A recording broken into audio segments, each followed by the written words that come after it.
Hey everyone, welcome back to John's Watch. Today we're going to be talking about a new game called Wéko The Mask Gatherer. This game was released on Steam on July 26, 2024. Its regular price is $28.60 Canadian or your regional equivalent, and it's developed and published by Zero Games Sorrel. This is a 3D action-adventure game where you step into the shoes of Wéko, or Weko, a mysterious adventurer on a quest to collect the 7 powerful primordial masks in a mesmerizing world full of exploration, puzzles, and combat. So I've played just under 2 hours of the game, and figured now was a good time to do my video. All the footage you're seeing in this video is just from those first 2 hours, so no late game spoilers here or anything. You're probably seeing some quite early gameplay right now. So I've probably alluded to this, somewhere in the title.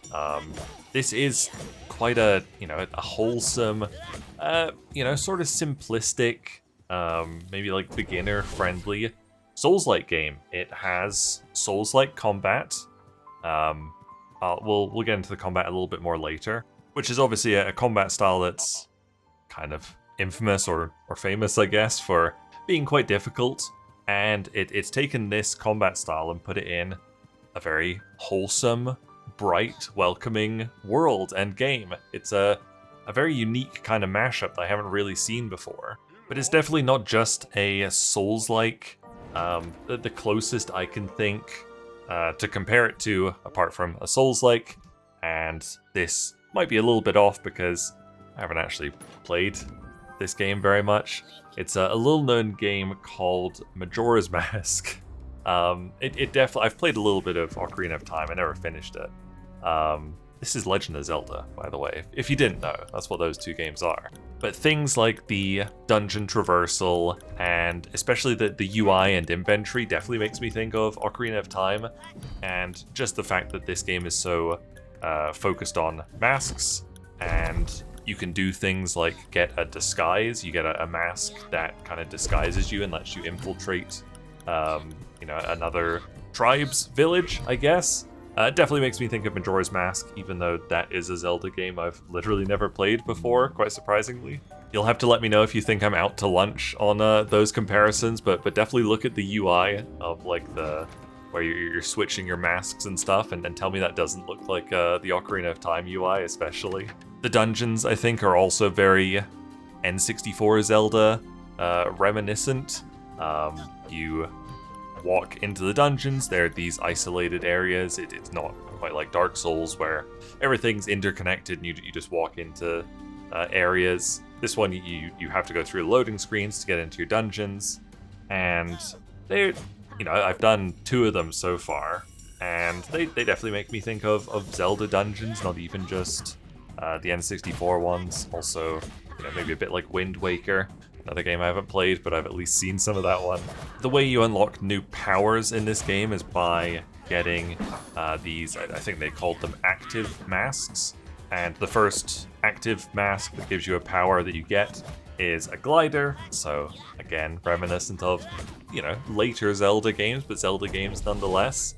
The second one you get is a boomerang, which is very, very Zelda. And you can use the boomerang especially for both combat and puzzle solving. It doesn't do a ton of damage in combat, but you use it to lock onto, they're kind of like lamps. They're glowing things. When you hit them, they do something. They're like, kind of buttons. And throughout the second dungeon especially, you use your boomerang to lock onto and hit these buttons, and that slowly opens the rest of the dungeon. You get these kinds of masks from special chests, which is also quite Zelda-y.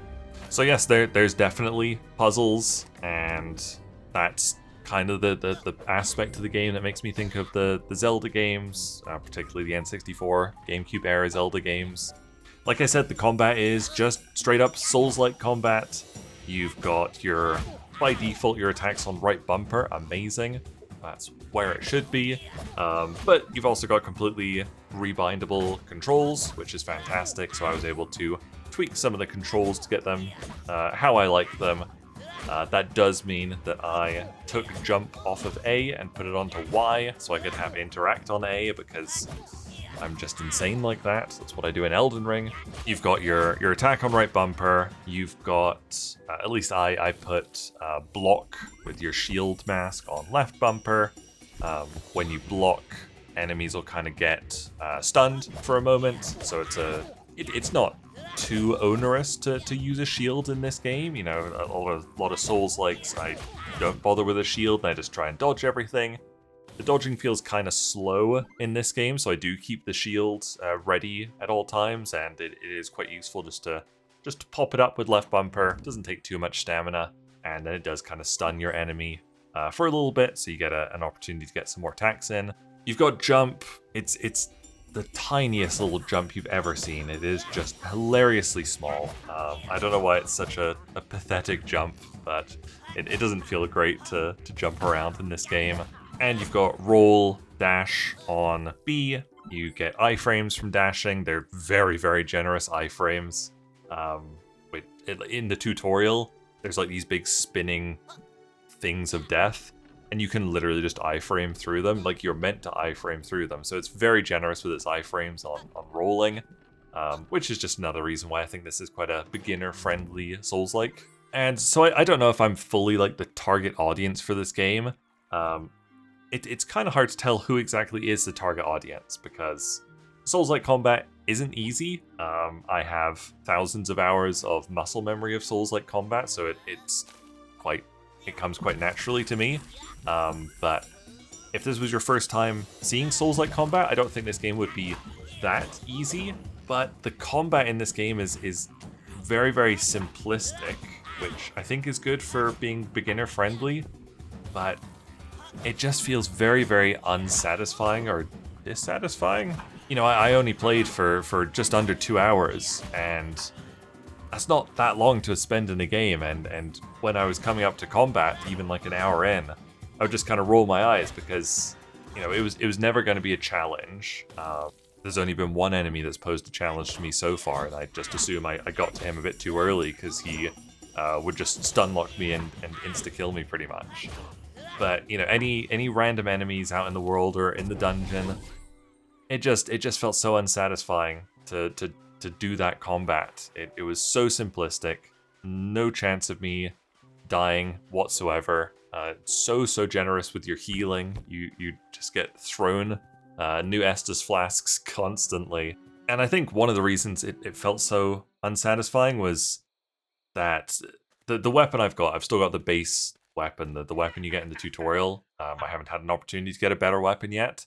It just does so little damage, so all the combat kind of drags on for longer than you'd like.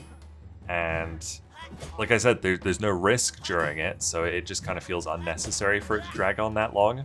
So yeah, I'm not fully sure who the target audience is. I don't think it's someone like me who has thousands of hours in Souls-likes, but I also don't think it's meant for like a 12-year-old or something for their first Souls-like game. I'm not really sure. I'm guessing it's probably for people who are nostalgic for Ocarina of Time and Majora's Mask and just want to play kind of a more modern take on them. Yeah, that could be the target audience, honestly. Like any Souls-like, you've got a health bar and you've got a stamina bar. Your stamina bar goes down when you attack, block, dodge, run, and the stamina drains so quickly in this game. And, you know, a mild annoyance is that it drains when you're running, even out of combat. Something fantastic Elden Ring did was, if you're not in combat, you can sprint around and your stamina won't go down because it's just kind of an annoyance if it does.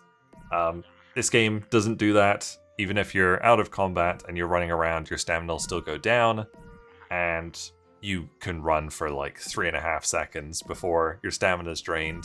And whenever you stop running, it takes like an extra second for your stamina to start recovering. It's just kind of annoying. I think they could probably tweak it to make your stamina not drain so quickly. I never really ran out of stamina during combat, except for boss fights. I guess we'll get into the 2 boss fights now. I only did 2 boss fights. They were both very easy, both very, very similar, basically, and I'm sure this is probably going to be the same for all the bosses in the game. they are invulnerable until you do something to them. So the first boss was this golem, and he would charge across the room and you had to make him run into these spiked walls. When he did, he would stun himself and you would just stand behind him and attack him a bunch, basically until your stamina bar drained, and then he would recover, and you'd have to repeat that 2 more times. The second boss was a monkey with just a massive ass that had its own jiggle physics. Very, very strange. And you had to get him to stand in the center of the room. He would do a big laser beam, because sure, why not? And then you would have to boomerang a switch above his head, which would cause spikes to come out from underneath him. That would stun him, make him vulnerable. You attack him for your entire stamina bar. He recovers, you do it 2 more times. Definitely not my favorite boss system. I definitely prefer bosses like in Dark Souls or Elden Ring, where you can always be fighting them. You don't have to wait for your moment to attack. So I guess some Elden Ring DLC bosses are kind of like that, where you wait for your turn to attack. So maybe this isn't too far off that. You're able to ever so slightly customize your character with the 3 kind of extra masks that you can equip. They're kind of like rings from Dark Souls, talismans from Elden Ring. Some of them are, if you equip this mask, you get a bit more max health. One of them's, if you equip it, you get a bit more max stamina. One is you can sprint faster when you've got it equipped. So yeah, you can tailor your character a little bit with those 3 masks. They don't do a ton. I think like the stamina one I had equipped gave me like 10 or 20 extra stamina. It really wasn't too much. Definitely wasn't even enough to make a difference. You can also spend your currency, which is literally just called souls in this game, so I don't just have to call it souls like I'm used to. You get it from killing enemies and breaking pots and opening chests and stuff, and you can spend it in one of the areas to increase your max health or your max stamina. The first time you increase it costs 100 souls, next time it's 200. Didn't go beyond that, but I assume it's probably 300 after that. Speaking of souls, you don't drop them when you die.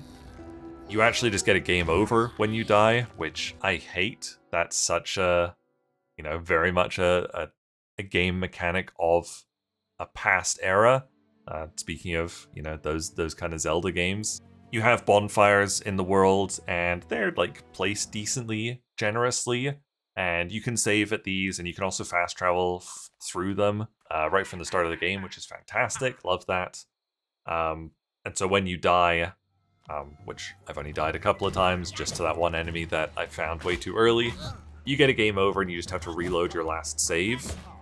Yeah, I don't love that. I definitely prefer the Dark Souls system, where if you die, you drop your souls and you just have to go and recover them. Performance-wise, it's okay.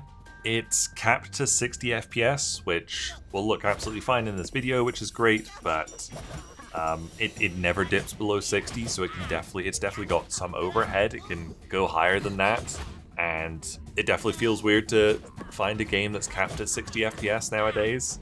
I just recently got a new monitor, which is now 180 hertz. I've now got a 180 hertz and a 144 hertz monitor, and it's, things look quite nice and smooth when I can get them up to 180.